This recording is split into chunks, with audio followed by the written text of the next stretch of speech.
안스타일 월커 월요일에 커피 라이브. 돈이 많이 드는 게 잘 돼 있어야 돼요. 그러니까 예를 들어 요즘 고객들이 제일 중요시하는 거, 문이 잘 열리냐 닫히냐, 전면이 좀 깔끔하냐 안 깔끔하냐, 화장실이 내부에 있냐 외부에 있냐, 그리고 또 화장실이 깨끗하냐 안 깨끗하냐, 이런 걸 좀 보고 네. 또 오고 이런 게 있거든요. 예를 들어 갔는데 다 좋았어. 근데 화장실을 열었더니 뭐야 이거, 이런 경우 있으세요. 네. 그래서 사실 이런 요건들이 중요한데, 이제 전면부에 있는 샤시나 이런 건 좀 돈이 많이 들거든요. 원자재도 계속 올라가고 있고. 그래서 전면부가 좀 잘 되어 있는 공간, 굳이 손보지 않아도 되는 공간들을 추천해드리고 싶고, 화장실이 내부에 있어서 고객들이 좀 안정감을 느낄 수 있는 공간이 좋아요. 그리고 꼭 깨끗하고 좋아야 된다 이런 게 아니라 깔끔만 하면 되는 것 같아요. 화장실이 오래됐어도 깔끔한 화장실이면 솔직히 뭐라고 안 하거든요. 그래서 화장실이 좀 깔끔했으면 좋겠다. 그리고 수도의 위치. 사실 커피 바가 어디에 있을지는 이제 분명 창업 준비하실 때 나는 바를 좀 앞에 두고 싶다, 또는 맨 안쪽에 두고 싶다, 중간에 두고 싶다, 이런 거 정도는 생각을 하시거든요. 그리고 건물 딱 들어가 보면 아실 거예요. 여기는 내가 바를 여기에 딱 놔야 돼, 이게 있을 거예요. 그랬을 때 그 수도의 위치가 어느 정도 위치냐. 그리고 건물이 노후화될수록 돈이 많이 들어요. 그러니까 건물이 오래된 건물일 경우는 바닥에 슬랩 두께가 좀 얇아요. 네. 옛날 건물들이고. 그리고 콘크리트가 좀 약하기 때문에 막 이렇게 파다 보면 좀 무섭거든요. 그래서 그런 경우는 노출로 많이 하세요. 그러면 바도 좀 높아지고 전체적으로 높아지다 보니까 좀 안 좋은 경향들이 있어요. 그리고 설비하는 공간이 너무 멀면 마찬가지로 물에 구배가 있어야 되기 때문에 결국엔 바가 높아진다는 얘기거든요. 그래서 단차가 있어서 불편하시니까 웬만하면 수도가 조금 바 위치에 가까울수록 땅을 파도 쉽게 물을 뺄 수 있기 때문에 좀 더 장점이 있고 돈도 좀 아끼실 수 있습니다. 이거 이외에 또 중요한 게 있죠. 네. 이 에어컨 위치 만만치 않아요. 이게 옆집하고도 싸우고 뒷집하고 싸우고, 에어컨을 딱 가지고 왔는데 새 거야. 좋잖아요. 근데 실외기 설치하려고 봤더니 옆집에서 안 된대요.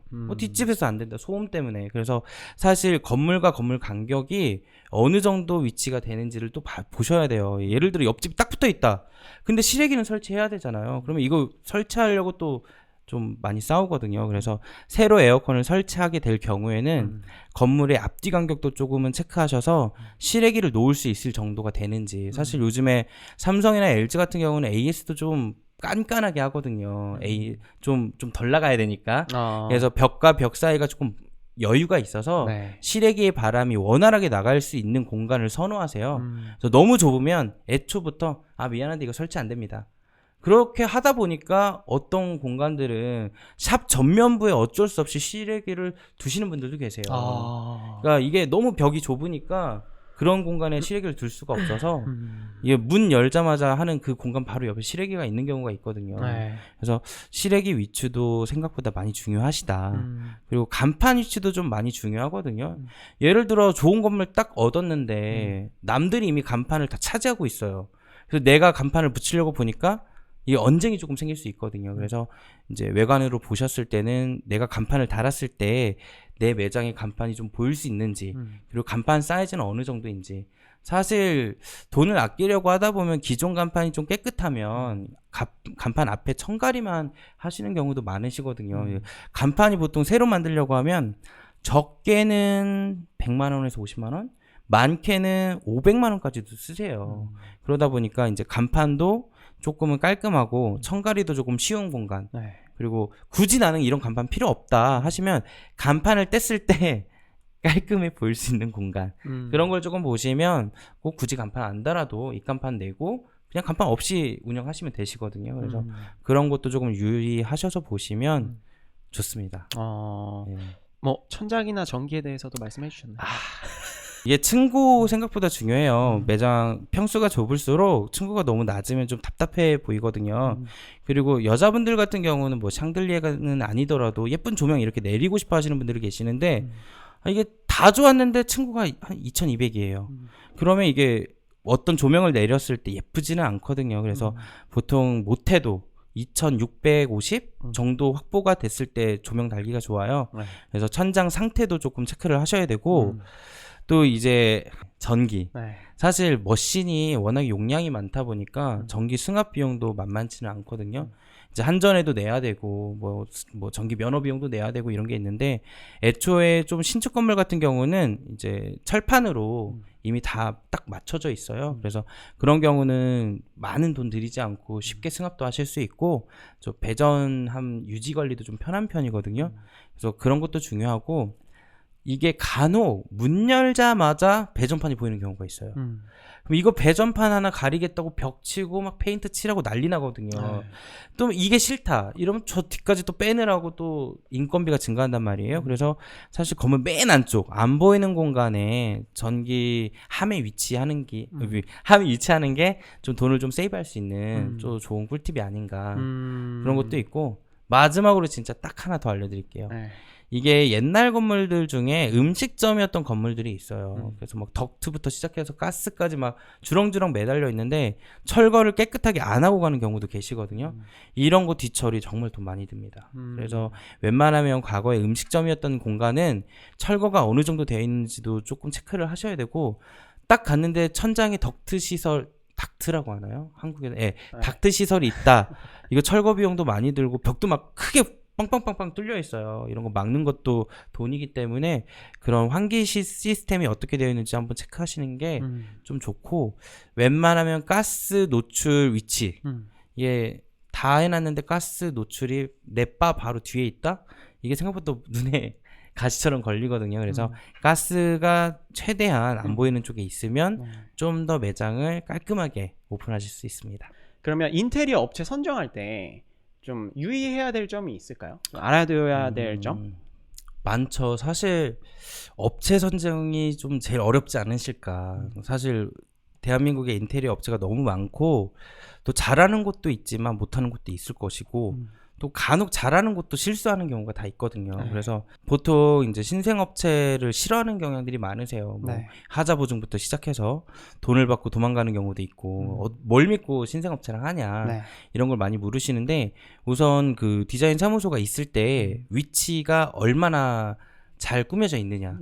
아무래도 디자인 사무소 운영할 때 내가 돈 먹고 튀어야지 이런 분들은 그 디자인 사무 진정성 있게 꾸밀 수 없거든요. 그랬을 때 이 회사에 들어갔을 때 보여지는 면들 그리고 직원이 누구누구 있는지 그리고 연령대는 어떻게 되는지도 조금 중요한 것 같아요. 그래서 사실 뭐 인테리어를 돈 쓰기로 하면 끝이 없기 때문에 저는 딱 인테리어는 중요하지 않다라고 생각을 해요. 사실 아까 이제 팁을 주신 분 중에 배전판을 안 옮기고 액자 걸어도 된다 이런 분들 많이 말씀하셨는데 저도 셀프 인테리어 하시는 분들 많이 보거든요. 그분들 유튜브도 구독하시고 책도 보시고 하셔서 인테리어 하시거든요. 그래서 좋은 인테리어 회사를 찾으려면 본인들이 많은 걸 알고 계셔야 돼요. 그래야 업체하고 어떤 미팅을 할 때 이 회사가 내가 알고 있는 것보다 많이 알고 있느냐 그리고 내가 원하는 거를 잘 실현시켜 줄 수 있느냐 그리고 어떤 레이아웃이나 기본적으로 제공해드리는 서비스가 있을 거예요. 프리 상담일 때도 어느 정도는 해드리거든요. 그래서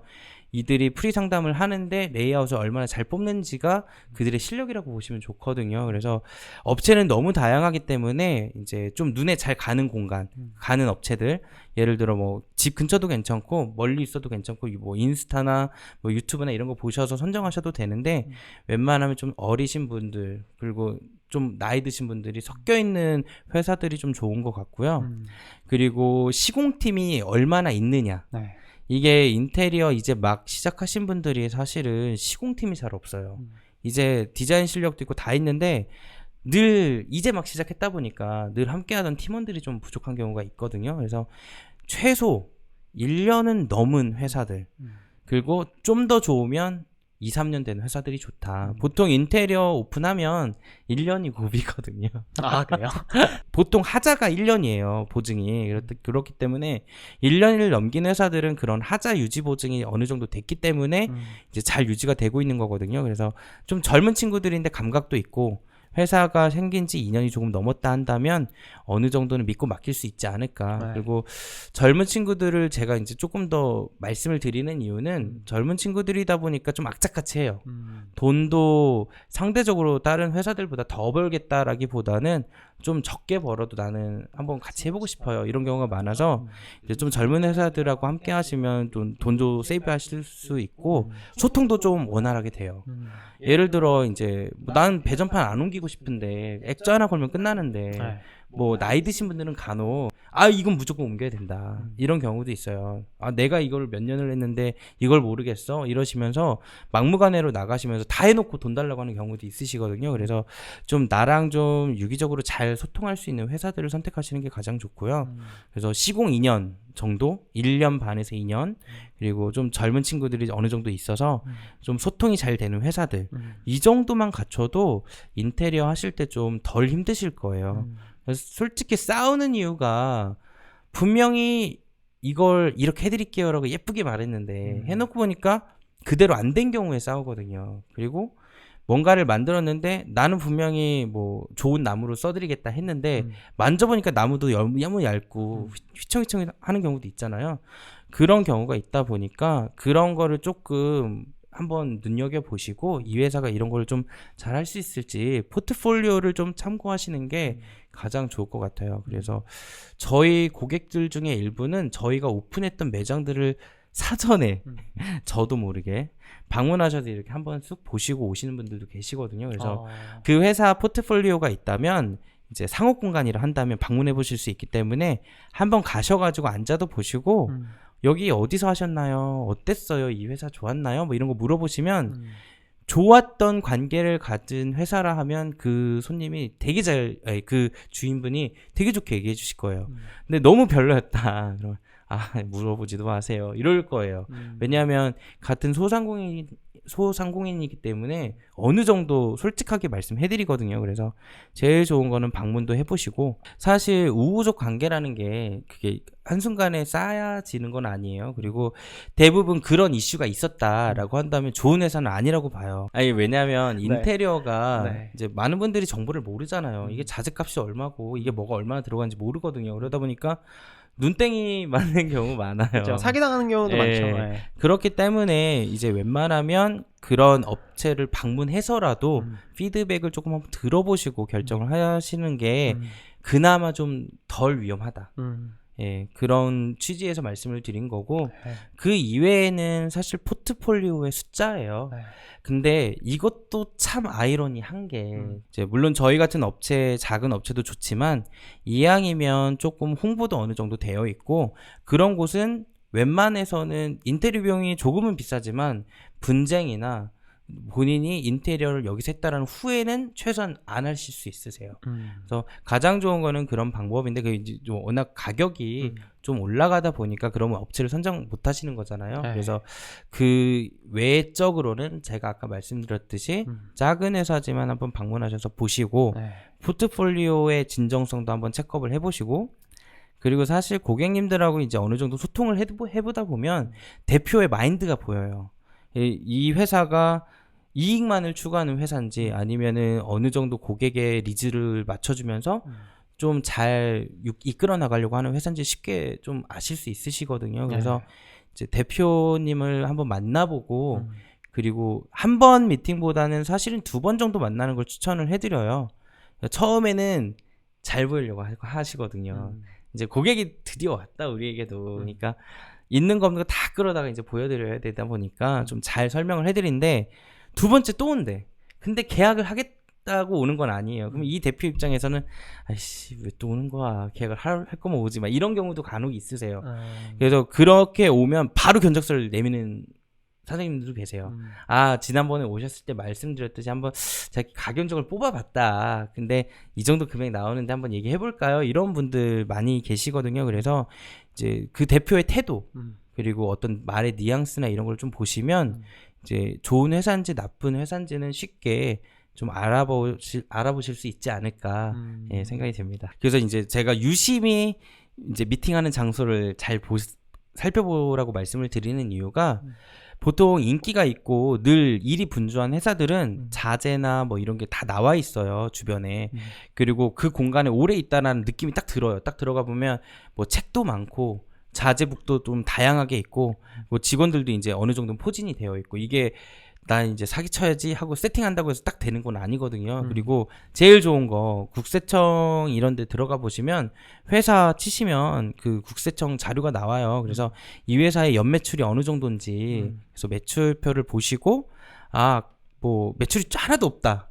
근데 인테리어를 하고 있다. 이러면 조금 의심해 볼 만하고요. 엄청 잘 나가던 회사였는데 한 10개 인테리어를 동시에 시작한다고 해놓고 뒤통수를 치고 나르신 분이 계세요. 이런 거는 사실 저도 난감하더라고요. 사실 좀 건전한 회사일수록 그 이 프로젝트의 금액이 다 안 들어오면 요즘은 워낙에 인테리어도 사기가 많다 보니까 자재 발주나 뭐 작업자들 구할 때 늘 거래하던 거래처가 아니고서는 거진 100% 입금을 해야 자재가 넘어와요. 보통 사기꾼 같은 회사들이 있어요. 이윤을 막 폭리로 취하는 회사들도 이미 폭리 같은 이윤을 추구했음에도 불구하고 그런 걸 추가를 띄우는 거예요. 추가를 띄운다는 것 자체가 나 니네한테 더 받을 생각이야. 이런 회사들이 대부분이거든요. 그러다 보니까 이제 무조건 악착같이 받으려고 하고 그걸 핑계로 차일피일 미루는 거예요. 그래서 회사 선정이 매우 중요한 거고 반셀프 할 때 좀 주의해야 될 점이 있을까요? 인테리어 할 때? 사실 이제 반셀프를 하다 보면 이제 많은 분들이 공정이 어떻게 돌아가는지 모르고 이게 목수분들이나 이런 분들이 오셨을 때 일을 좀 천천히 해요. 왜냐하면 그분들은 여러분이 얼마만큼의 시간을 쓰느냐에 따라서 하루당 일당을 받으시거든요. 그러면 예를 들어 이거를 사실 오늘 하루 만에 만들 수 있는 건데 이걸 묘하게 조금 천천히 하세요. 그리고 중간중간 쉬는 시간도 좀 많으시고 그래서 사실은 인테리어를 맡길 때 이제 직접 DIY 하더라도 이제 일부 공정은 작업자가 오시면 옆에 꼭 붙어가지고 좀 성실하게 하시는지 그리고 더우면 물도 좀 사다 드리고 커피도 좀 사다 드리면 그분들이 좀 잘 해주세요. 예, 얘네들 우리 좀 신경 쓰는구나 이런 게 있거든요. 그래서 그런 것도 있고 또 사전에 자재 같은 거 준비하실 때 굳이 배달비 조금 아끼겠다고 막 한 번에 주문하시는 것보다는 처음에 공사 시작하시기 전에 이제 목수님이나 이런 분들 오시면 저 이렇게 만들고 싶어요라고 회의를 먼저 한 1시간이라도 하세요. 그러면 보통 이분들이 그러면 이 부분에 목자재가 얼마나 들어가고 전기 자재는 이런 게 필요하다 다 적어드리거든요. 그러면 그거에 맞춰서 딱딱 주문하시면 로스가 조금 줄어요. 그럼 굳이 버려야 되는 이제 양도 조금 줄고 그런 게 있어서 이제 사전에 그런 거를 조금 좀 활용하시면 좋고 매일 같이 있어야 좋나요? 그 인테리어 시공 현장에? 그렇지는 않아요. 사실 이제 작업자분들이 때로 이제 고객이 8시간 동안 옆에 붙어 있으면 좀 부담스러워 하시긴 하세요.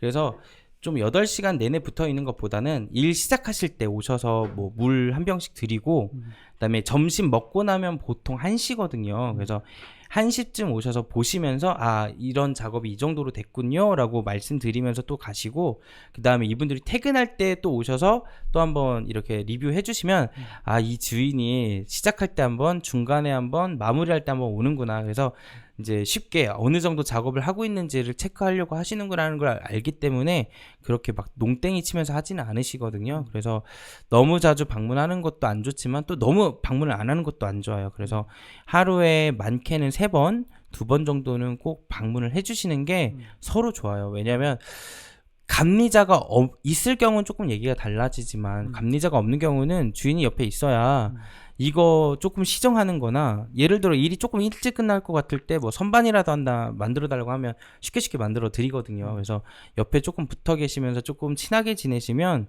작업 속도도 조금 빨라지고 서비스로 만들 수 있는 것도 조금 늘어나요. 그래서 좀 맛있는 밥 사드리고 진정성 있게 커피도 좀 사다 드리고 간식도 좀 넣어드리고 얘기도 조금 붙여드리고 하면 그분들이 조금 여러분의 마음을 알기 때문에 좀 더 잘해드려요. 뭐 요게 제일 좀 많이 궁금해들 하시는 질문일 것 같아요. 평당 단가 얼마가 좀 적당한지 얼마 정도를 생각해야 되는지 인테리어 할 때. 제일 어려운 질문이에요. 사실 저희 고객분들 오시면 제가 제일 먼저 여쭤보는 게 얼마 정도 인테리어 비용을 쓰고 싶냐라고 여쭤봐요. 처음 시작할 때.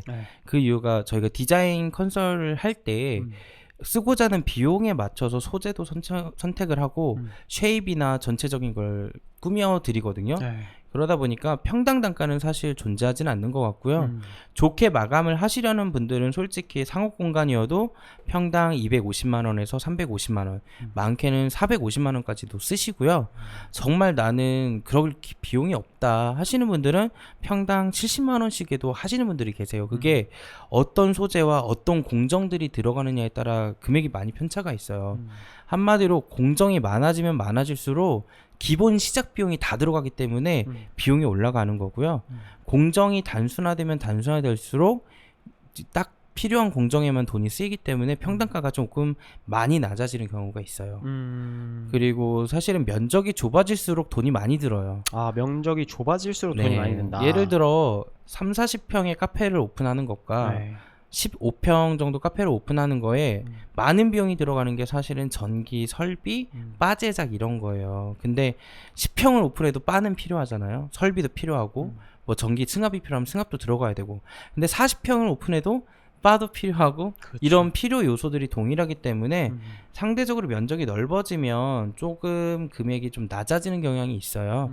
그래서 좀 오픈하실 때 좀 평수도 고민을 많이 하셔야 될 것 같아요.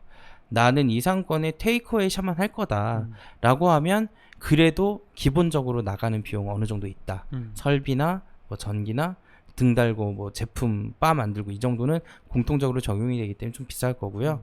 난 그래도 한 3, 40평을 할 거다라고 하면 면적이 넓어지는 만큼 뭐 공정별로 조금씩 추가돼요. 그리고 제일 많이 차지하는 게 가구일 거예요. 가구를 얼마나 많이 테이블 놓고 의자 놓고 이런 비용이 많이 들어가지 다른 비용은 큰 차이가 없어요.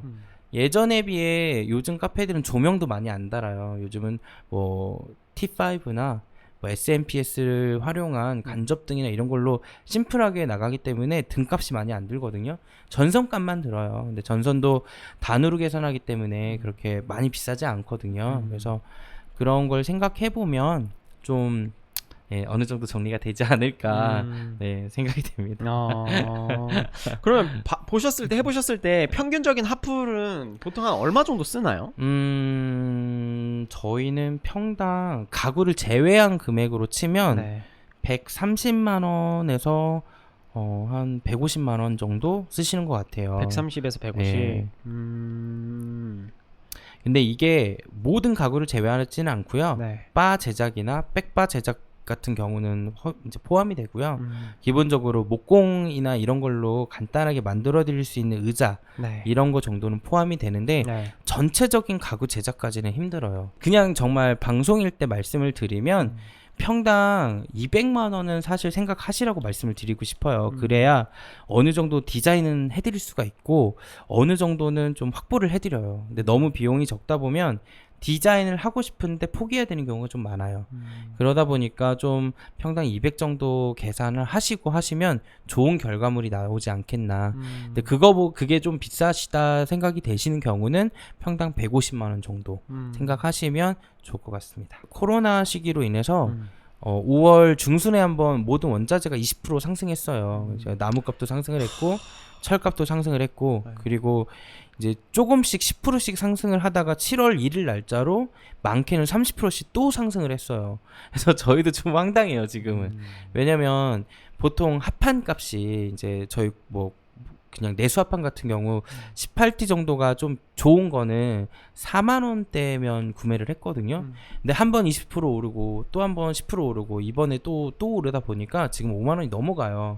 이게 물론 동남아산이냐 어느 나라 뭐 중국산이냐에 따라서 금액적 편차는 있지만 그래서 최근에 코로나로 인해서 인테리어 비용도 올라가고 있다라는 것도 참고적으로 알고 계시면 좋을 것 같아요. 이윽고님께서 오래된 주택을 매매해서 카페로 개조하려고 생각 중인데 주택을 고를 때 주의사항이 있을까요? 있죠. 사실 주택 같은 경우는 주 출입구나 이제 뒷문 같은 경우에 정해져 있는 경우도 있고요. 앞마당 같은 경우도 어느 정도 사이즈, 그다음에 대문 같은 경우도 어느 정도 정해져 있거든요. 그래서 제일 중요한 건 골조라고 보시면 좋을 것 같아요.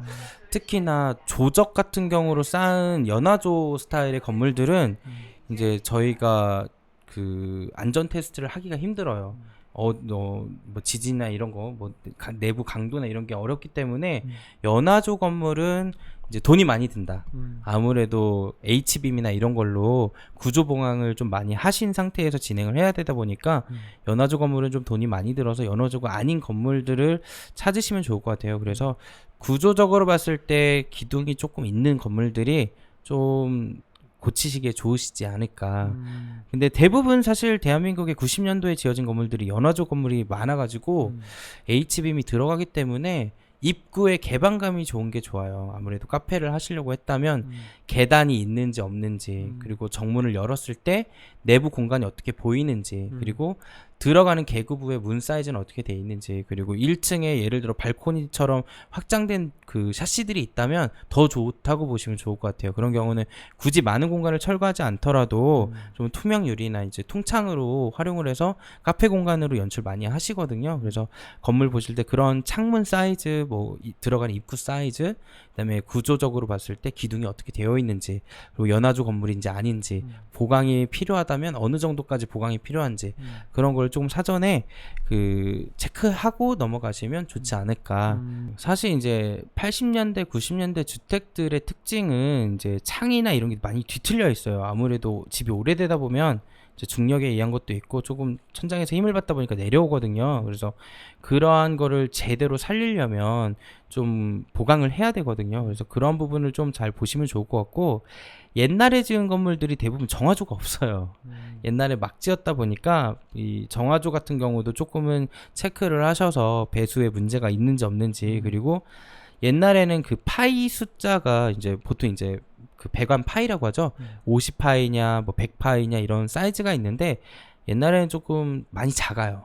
그리고 동관으로 하는 경우도 있고요. 그래서 좀 옛날 건물들 같은 경우는 배수를 조금 잘 체크하셔야 향후적으로 이제 인테리어 하시면서 다 뜯어내고 배수를 새로 하는 경우도 있으시거든요. 이제 그런 부분. 그리고 두꺼비 집. 옛날 집이다 보니까 요즘처럼 잘 되어 있지 않거든요. 그러면 각 방에 있는 배선이나 이런 게 매입이 되어 있지 않고 노출이 되어 있는 경우도 많아요. 그래서 그런 걸 어떤 방향으로 활용하시느냐에 따라서 달라지기 때문에 사전에 원하는 인테리어 스타일을 고민하신 뒤에 이제 그런 거를 체크하시면 조금 더 도움이 되실 것 같아요. 로스팅실이 있는 카페 디자인의 설계는 어떻게 하는 게 효율적이라고 보시죠? 건물 전체에서의 위치라던가 요 그 안에 동선이라던가 고려할 점은 뭘까요?